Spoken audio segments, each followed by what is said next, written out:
nila. Ang ganda-ganda nila together. And going back to the experience while doing it, first time kong gumawa kasi ng love story niya. Sobra akong nag-enjoy sa set, hindi ako nahirapan. Ang gagaling ng mga artista ko. Binigay nila lahat ng gusto kong makita sa vision ko. And then, part-time nag-stop siya. Hindi ko alam kung paano ko siya i-launch ko din. Kasi may particular akong song na gusto kong makuha, which is the one that you're hearing right now. It's a struggle for me na parang hindi ako, kasi syempre as a filmmaker, di ba, you want your masterpiece na kumpleto lahat ng gusto mong makita sa pelikula. And it happened here. Kasi ang dami kong pelikula na ang dami kong compromises. Ang dami kong pelikula na kailangan kong mag-adjust kung ano yung kaya lang. But this film, kasi this particular film, I gave it all. Naghintay ako, kinuha ko yung gusto kong makita. And nang nakikita ko siya, I'm just so happy na nakuha ko yun kahit na dito lang sa pelikula ko to, nagawa ko lahat ng gusto kong gawin. And kita ko yung support ng aking mga cast. Hindi nyo matatawaran yung naranasan ko, na experience ko, kung paano nila nirespeto ang material, kung paano nila ako nirespeto bilang direktor, kung paano nila binigay yung 100% nila na minahal yung pelikula. Tapos nung minto ng medyo natagalan kami to launch, akala ko hindi ko na sila makikita yung support nito. Pero nandito sila ngayon. It's a commitment that they gave me that I really value so much. Siguro kaya ako naging sobrang emotional. Pasensya na, iyakin talaga ako by nature. Congratulations po, Direk. Yung first question ko kay Poca, bilang first acting project mo to, tapos movie pa. So, kumusta yung experience and paano mo siya pinagandaan? And siyempre sabihin na natin veteran na rin yung mga kasama mo, magagaling talaga. So, paano yung naging preparation mo para siyempre hindi mapahiya ang isang Poca? Wala lang, pumunta lang ako. Hambog. No. So first of all, may audition na nangyari. Nag-audition po kami. Actually, 2 roles yung pinag-auditionan ko. Yung isa, parang feeling ko hindi ako. But I still auditioned for it. Kasi kay Rian yun. Kay friend yun. While, etong role ko, Diyos ko, nung binasa ko yung script, sabi ko, ako ba nagsulat nito? Like, ako talaga. So, when it comes to preparation, ayoko sanang kabisaduhin lahat ng lines ko ng word for word. I want to understand it by heart. So, sinend sa amin yung buong script, I read it over and over and over again. Until na parang naisa puso ko siya. Tapos, nag-ask din ako ng permission kay Direk. Sabi ko, Direk, okay lang ba if mag-add ako ng konti, bawasan ko ng konti, and pinahinayaan niya ako maging ako. Mailabas ko yung, let's just say, yung artistry na gusto kong ilabas since this is my first movie ever. Baka first movie ever, karapang bidang-bida yung atake ko. But to be part of this movie, and it's such a privilege to be part of this one. So ayokong mapahiya yung sarili ko, and of course, sa mga co-actors and the people behind the movie. And thank you for the question. Yun po. Yes, hi. My first question is kasi nakita ko sa trailer kanina for JC and Rian. Was there a time in a wild or drunken moment na lumabas kayo ng bahay na walang suot? You, Rian, first. Kahit naman hindi wild and drunken ginagawa. Wala naman akong nare-recall na gano'n. Siguro may kulang or magkamali yung kulay ng medyas or magkaiba pala yung sapatos. Pero yung wala talaga, feeling ko may pipigil naman sa akin. Underwear lang ang suot, meron. Ako po kadalasan walang underwear, so hindi ko alam kung ano.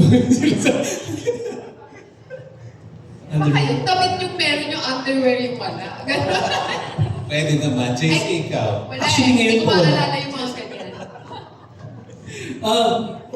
Siyempre. Meron mga times na lalabas na wala. Hindi naman yung full na, pero... Sample. Actually, hindi ko nga po alam kung may hangsuot ako ngayon. Paminsan-minsan, pwede. May walang suot? Hindi pa naman in my life, my drunken Baka moments. pwedeng lumabas lang ng kwarto. Kailangan yung lumabas lang ng bahay. Pwede naman, kwarto. Pwede, oo. Yeah, nangyayari siya. Yan, oo talaga. Ayun, thank you sa inyong dalawa. And my next question para sa sa dalawang bagets. Team Chances and Tris. Ayun, hi po. Since lagari kayo sa pelikula at television, tapos nakakasama niyo mga mostly kabataang artista, kumusta po working with stars of today? Chances ko. Romel, hindi kita makita. Nasa Ito po. Ayan. Hi, Romel. Hi po. Bakit yung mga tanong mo sa akin, hindi yung mga naghuhubad sa kali? Hindi ako ang tanongin mo. In person ko tatanong sa inyo yun.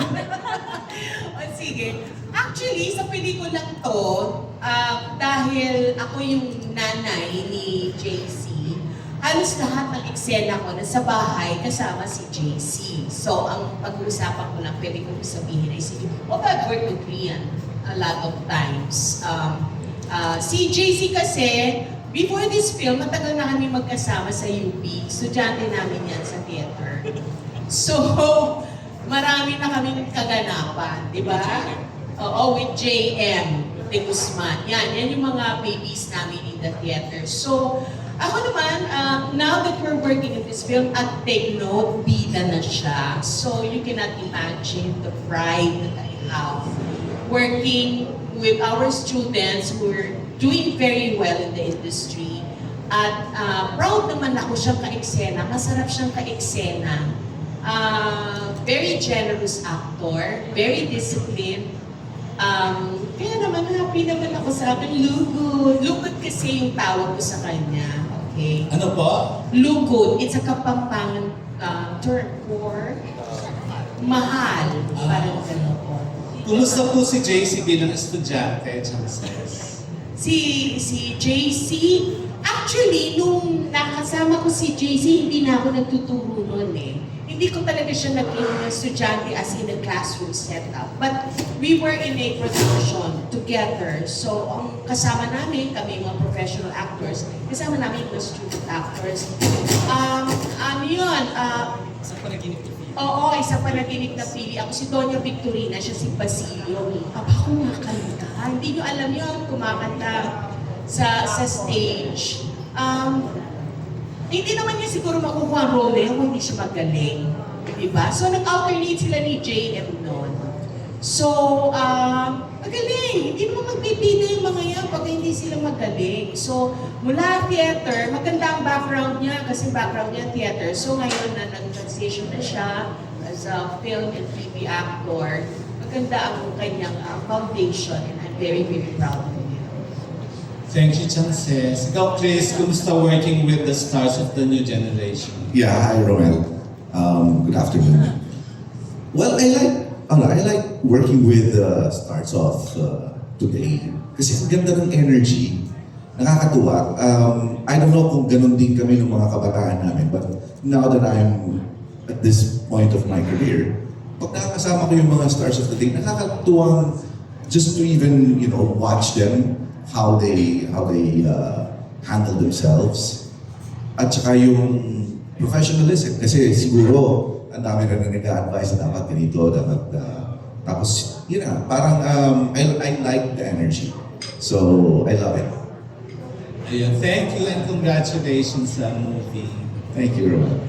Ganda ng mga tanong. Thank you, Robel. Tsaka ang bongga, di ba? Oo. Parang nasagot nila na And this is Meg Ryan, the Hollywood star. Okay. Meg Ryan, I'd just like to acknowledge and inform everyone that this was written by Gina Marisa Tagasa. So, si Manay Gina is a fan of Meg Ryan. You know naman, Meg Ryan is the queen of rom-coms in the 80s, di ba?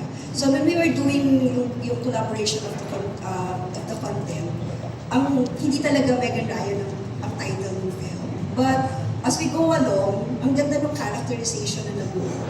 And nagmarka sa amin ang character ni Meg and Ryan. So, si Manay, ang instinct na can we use Meg and Ryan as a title? So I gave a green light to her na, sige, maganda naman, at kakaiba, hindi siya yung, walang masyadong sinasabi.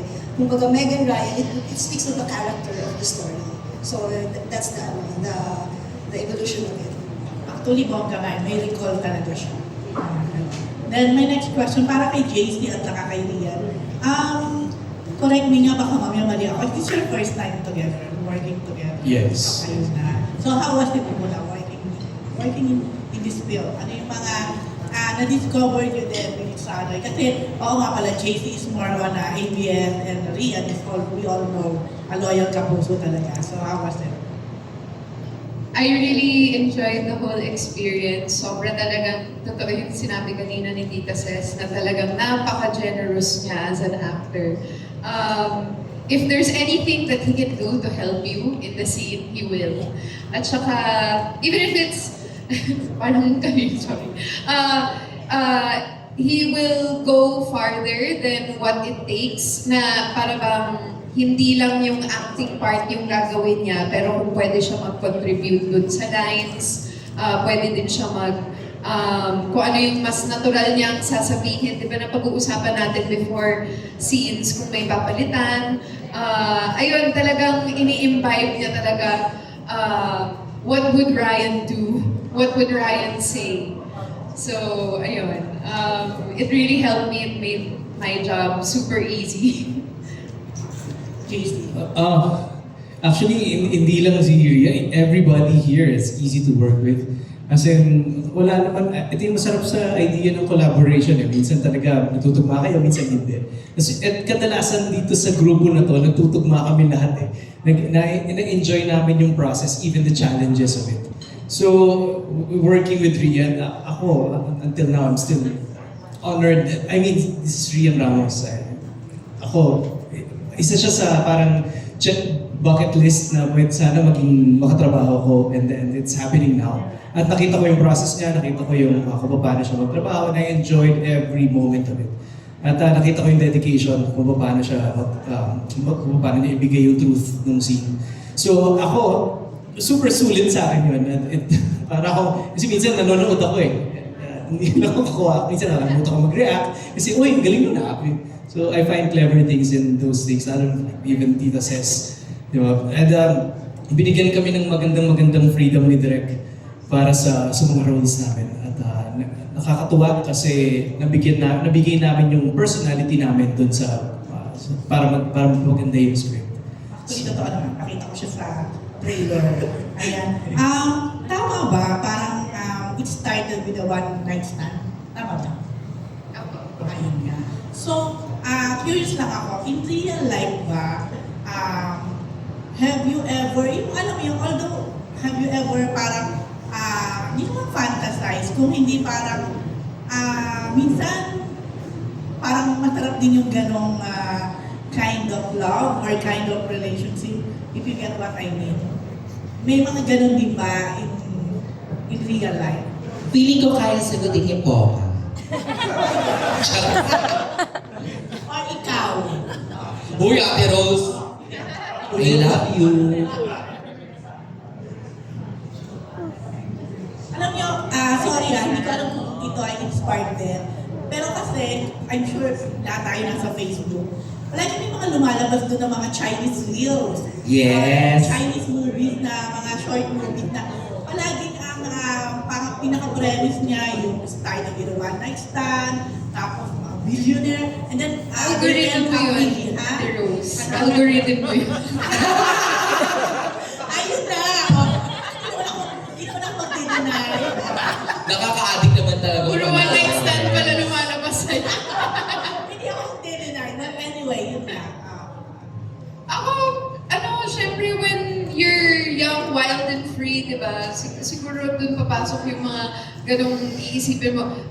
First, gusto mo ng bad boy, or gusto mo yung ganon, yung parang, pero syempre, bilang lumaki akong artista ako, mas careful naman ako. But syempre, when you're younger, you have those thoughts din na parang, lalo na pag hindi mo pa alam kung what a relationship takes.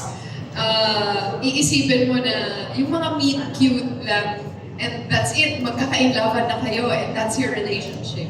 May ganun din when you're younger. Okay. Para meron pa. Yung same lang din, maybe when I was young, meron akong mga ganung fantasies. Pero hindi nagtatagumpay lahat. Parang di ba parang pagbata ka pa, yung appealing sa'yo yung bad boy o yung bad girl. Tapos the older you get, it's like, you realize na that's not really what relationships are about. So ngayon, Rian, ano na talaga? Although we all know naman na you're happy with your relationship now. Ano na yung na-realize mo at your age na, at your status na?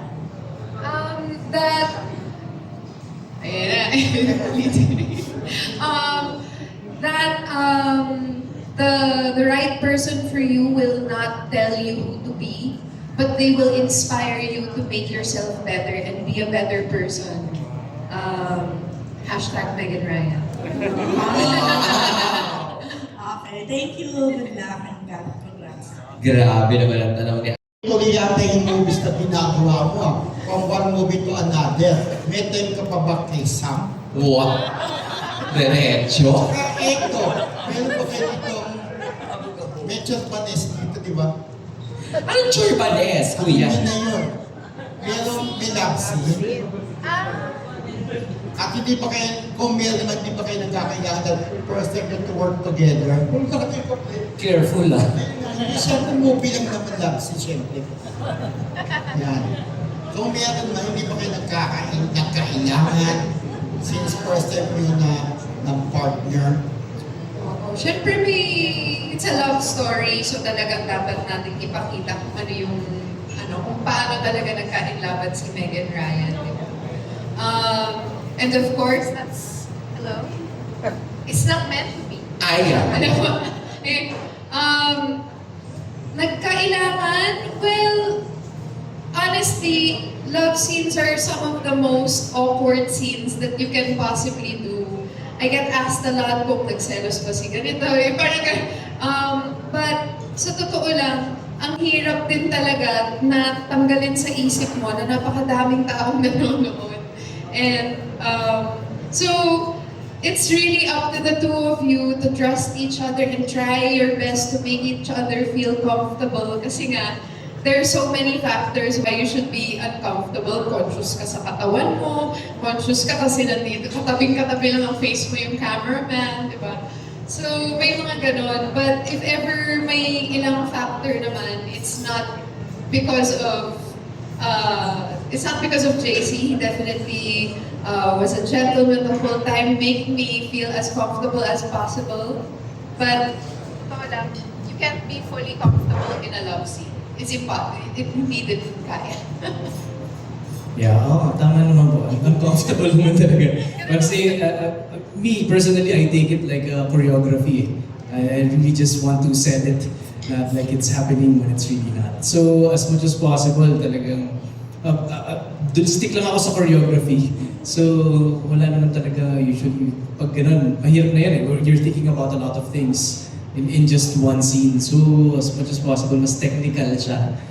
So, and you have to respect your co-actors and everybody around. So, it's a multitasking work. So, when mahirap, uncomfortable po. Thank you, Megan Ryan. Yes, to Direk. Direk, bakit natagalan bago nyo iparabas ito? Well, yung actually sobrang naging challenge kasi sa akin yung timing. Because a lot of our movies right now, yung mga local films, halos ang daming mga balita or nakikita naman natin, it's not making good sa theaters, di ba? So I'm looking for a proper timing din for the film. At the same time, like I shared a while ago, sobra akong na-emotional kasi talagang kinumpleto ko po yung gusto kong makuha sa requirements ko, sa vision ko, sa film. So, nandito ang, syempre sa editing, sa post, and everything that I have to consider when it comes to MTRCB, the music, everything na gusto kong makuha ng tama at naaayon naman sa plano ko na i-launch yung film. Hindi naman siya ganun katagal, it's just that, di ba, in all filmmaking na planning, i-consider mo yung proper timing. So I guess this is the timing that I need, and sana nga po, tama yung timing namin. At hopefully, magkaroon ng magandang ma-appreciate ng viewers natin yung mensahe na gusto namin na i-share sa inyo lahat. Thank you, Direk. To JC and Rian, ang dami na rin kasing mga ginawang movies na love stories, di ba? So what made you decide to accept this film? Ano yung kaibahan niya sa ibang love stories or other films na nagawa niyo na? Ako, first, bago sa akin itong script na ito, na-enjoy ko siya. At habang binabasa ko siya, nararamdaman ko rin yung kilig and everything. And I really wanted to work with Direk Catherine Cabrillo. At sinabi din sa akin na si Rian yung kasama. Sabi ko, okay, this is gonna be a totally different flavor.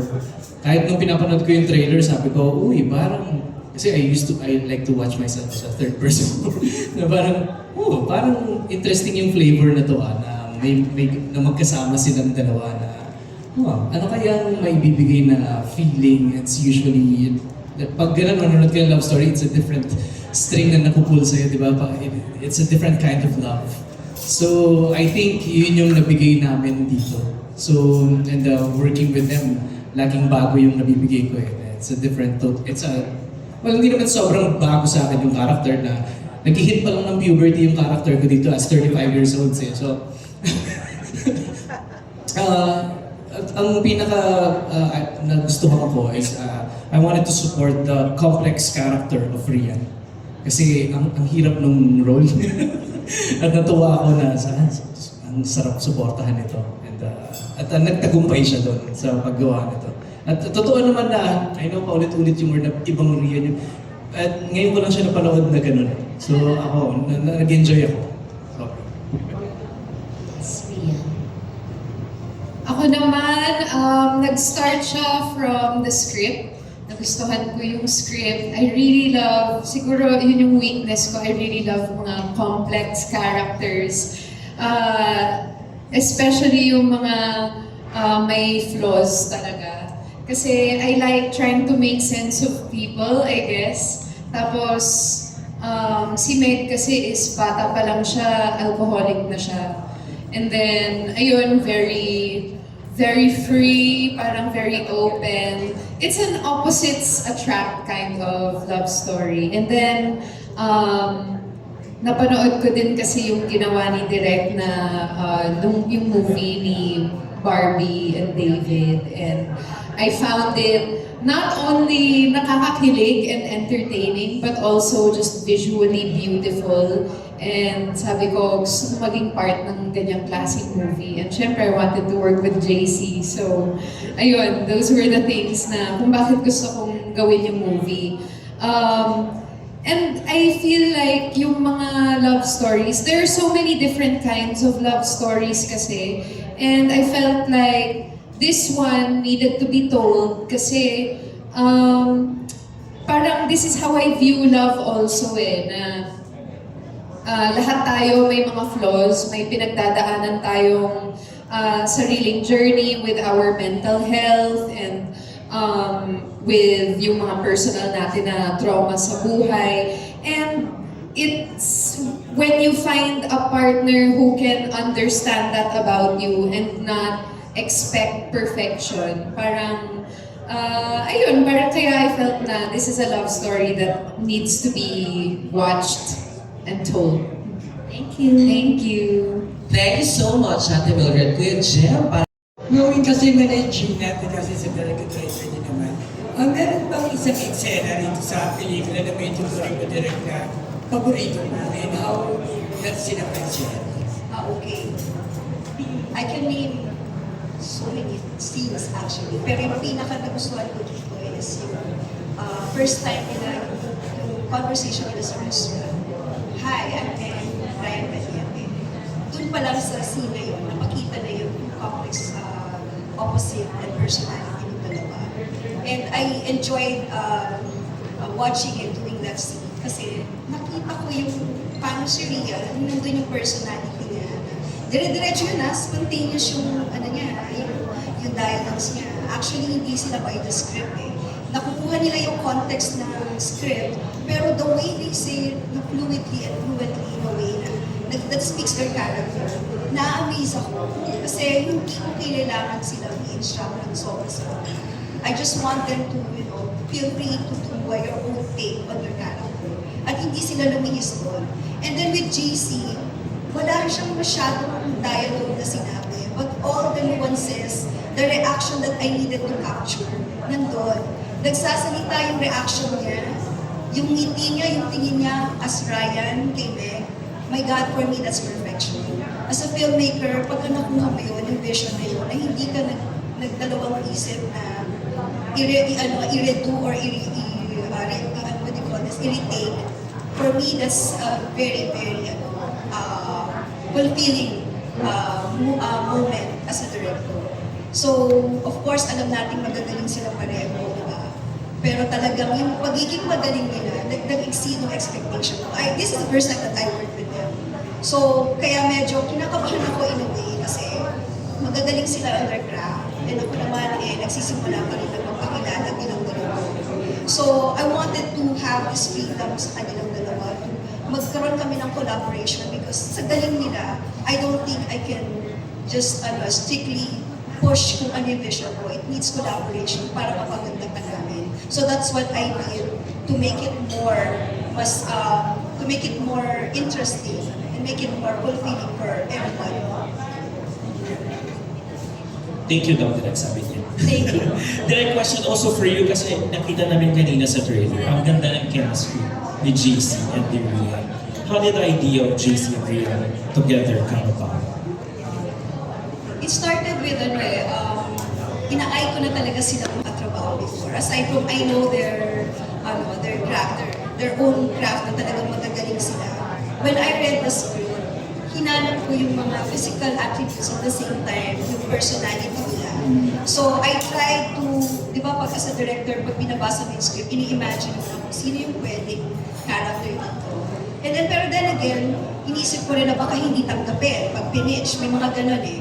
Meron kang gustong certain artista sa isang role, minsan hindi tatanggapin, di ba? So, yung part na yun, inano ko muna, tinry ko muna, okay, sige, baka sakaling hindi tanggapin, this is the plan 1, plan A, plan E, may ganun ako. Kaya nung pinitch na ako sa kanila, syempre sila yung unang priority na pinitch sa kanila.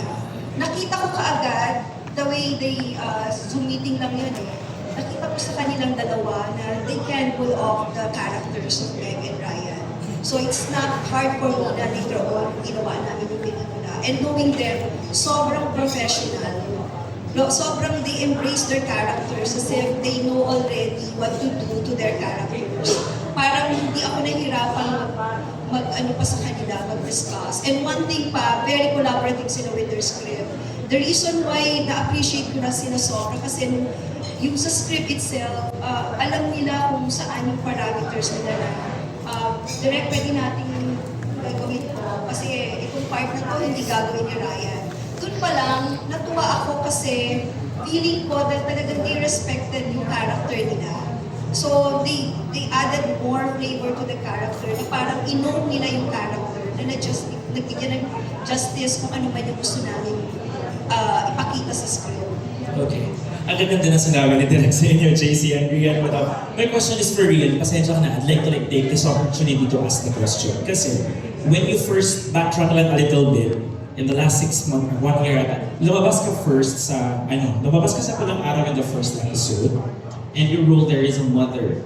Doon natin nabasa, doon sa social media reactions. Again, forgive me for the term, Rian is such an underrated actress. Yung mga comment ng netizens, and then lumabas ka sa Encantadia with a different role, villain, and then right now, nasa romance film ka naman. My first question is, do you agree that you're an underrated actress? And secondly, is this your moment of slowly coming out from that underrated, tagline? It's so hard to say if I agree, but I prefer to be underrated. I don't ever want to hear that I'm overrated. That would break me. But, mas gusto ko naman yun. It's actually, it doesn't really hurt my feelings. I don't think I really entered naman. I mean, the work that I do or the extra work that I do to understand my characters, it's really a part of who I am. It's not for, you know, to get a certain title or to get a certain level of fame. If there's anything that I want to be known as, it's that I'm empathetic and I understand my characters no matter who they may be. So, ayun lang naman. And if this season of getting these kinds of roles lets me exit from being underrated or takes me, you know, on a new journey, of course I accept that with open arms. I don't know naman where it's gonna take me, and I don't do it for a certain goal. I'm really here to enjoy the journey and be present and just take every character and make sure that I don't take it for granted and I give them the same kind of importance and treat life with gratitude. I mean, I know this all sounds like, you know, parang very yoga. But this is really how I feel now about my life. And yeah, I just hope to continue doing that and living my dream. Maybe comment nila yun because they want to see more of you. Yeah. Yung term na underrated siguro is because you really did very well on that episode. Can I answer that? Yeah, yes, Mrs. Because I worked with Rian, this is the first role niya in Captain Barbell. Okay, and then I worked again with her sa Royal Blood. So I think I can answer your question more, no? Kasi when you say underrated, I don't think that's a negative Yes. term, Yeah. you know? I think nga it's a very, very good description of Rian because I've seen her grow as an actor. Dati kasi, di ba, she was plucked out of a McDo commercial to be the leading lady of Richard Gutierrez, and that was the first time I worked with her. Siyempre, her role was goody-goody, and what else can you do with a damsel in distress, di ba? Parang, then afterwards, the next time I worked with her was in Royal Blood.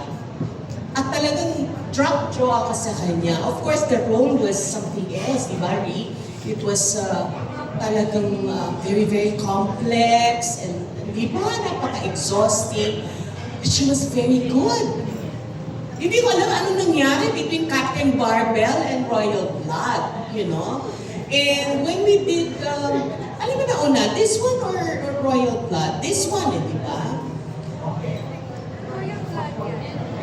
Ito ang nauna.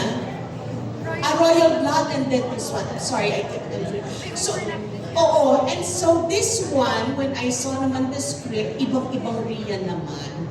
So I guess, yes, she's one of the underrated and I think that she should come out more with roles. This time, she can really, really sink her teeth into any role that's given. Ako din, naniniwala ako na pwede pa siyang bigyan mas challenging pa. Na pwede pa mas malalim pa, mas mabigat pa. Tapos kasi nabibigyan naman niya ng justice. So, yeah. At may glimpse ako noon sa pelikula. Thanks, JC. Thanks, Mrs. And congrats, Rian. We're excited for more. Yes! Marami ka lang ni MJ, no? Totoo, at saka akala ko nga dito parang thesis defense na yung nangyayari. Kaya, ano ka na nila mag-Ingles, Mari? Totoo, mag-Ingles. Tsaka pinaka ko talaga yung takeaway ko, damsel. Damsel in distress. Ako takeaway. Ako nagkawas message ka direct Catherine Camarillo, knowing JC and Rian to be both very intense and emotionally aware actors, paano niyo po silang dinirect at meron may hirap para sa akin na kunin or makita yung gusto kong makuha sa eksena. I always talk to them, they always collaborate, they always ask questions, and they give more. Sometimes, may mga eksena rin nga nasa script, question nila. Tapos we discuss, and then you come up with something na talagang masosolidify kung ano yung tamang track na gawin for the character. We confirm with each other, yun ang pinakamaganda. Nag-uusap kami, pinapakinggan nila ako, nakikinig sila, and then sinusunod nila kung ano man yung vision na gusto ko. At the same time, hindi ko binabaliwala kung ano man yung notes nila or ano man yung gusto nilang makuha sa eksena. And I respect din yung mga suggestions nila. Natutuwa lang ako kasi ganun sila ganun sila ka-keen when it comes to their characters. Masyado silang involved with the characters na gusto nilang ipakita. Hindi sila nawawala dun sa characterization. At katulong po sila actually sa paghulma ng mga characters nila. Kaya ganun yung lumabas. Sorry, can I add, this is probably one of the reason kung bakit gusto ko din yung script. Kasi kinwestiyon nito kung possible ba ang opposites attract. So yung buong pelikula namin, doon nagbabasa yung character namin. Na, kasi nga, in this world, we all know that love is a great chaotic thing that is happening in this world, di ba? Na kung magbabago ka ba para sa love? Babaguhin mo ba yung sarili mo para sa love? O hindi ka magbabago? Magiging unapologetic ka ba para sa pagmamahal? So ito yung dinadaanan ng character namin na kini-question namin, dinidebate namin, kaya may discussion every scene. Kasi gusto namin matawid na, ki-questionin to ng tao kung possible ba siya na totoo ba ang yung magbabago ba ako? Magbaguhin ko ba yung morals and values ko because of love?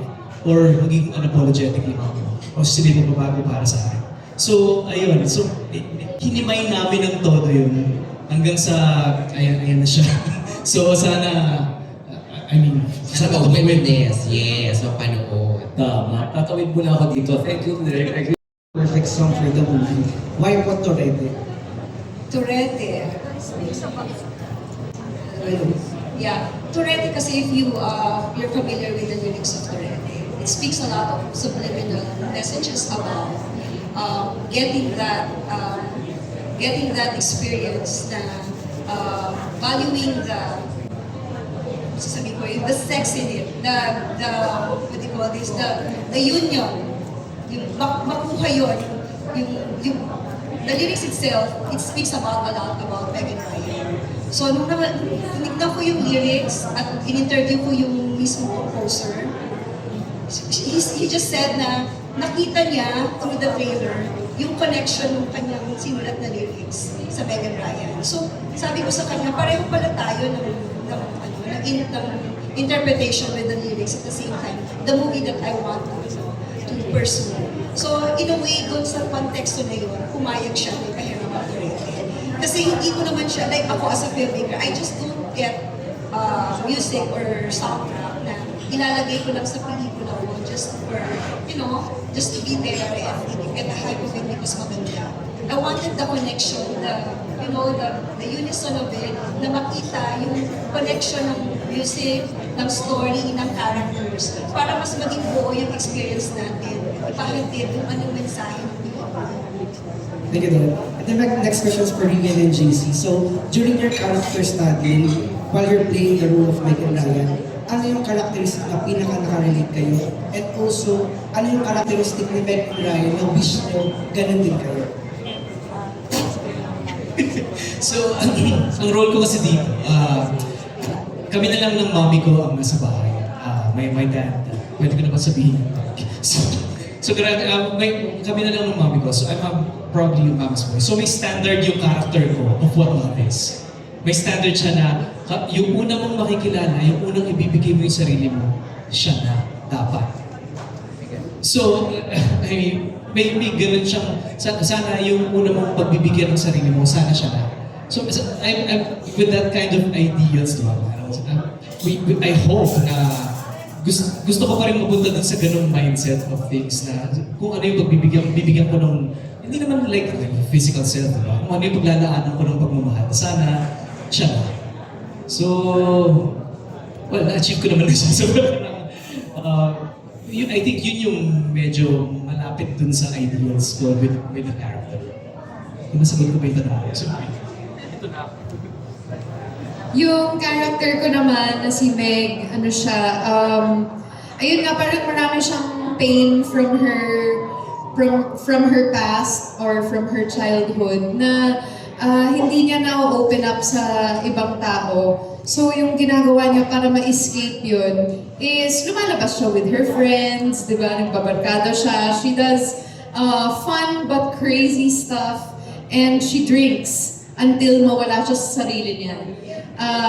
Parang yun yung parang pinaka-escape niya from feeling her feelings. Hindi ako ganon. Charot. Hindi. Yun pala yung sasabihin. Hindi. And I can relate to those feelings na parang, ano mo yun, yung when you feel sad and you can't open up to other people. Ayun, kaya parang gusto ko talaga siyang i-play. Kasi this movie also said something about that and how you handle the things that you go through in life. And where it takes you also, kasi medyo pinabayaan niya talaga na lang sarili niya. Just to escape the feelings. So yun, I find that very human, very relatable, and whether, you know, we show it or not, because syempre when we face everyone, we have a smile on our face, and we're always happy, we're always okay, we always look great, and we have a perfect life and perfect relationship, diba? But ayun, deep inside, alam kong lahat tayo may mga ganong pinagdadaanan, and ayun, parang I connected to that loneliness in her na sabi ko, all people have that. Thank you. Thank you, Leo. I would also like to...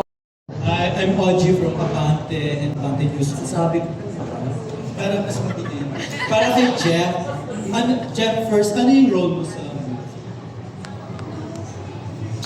I'm Anne. I'm Meg's best friend. So Anne is a toxic friend.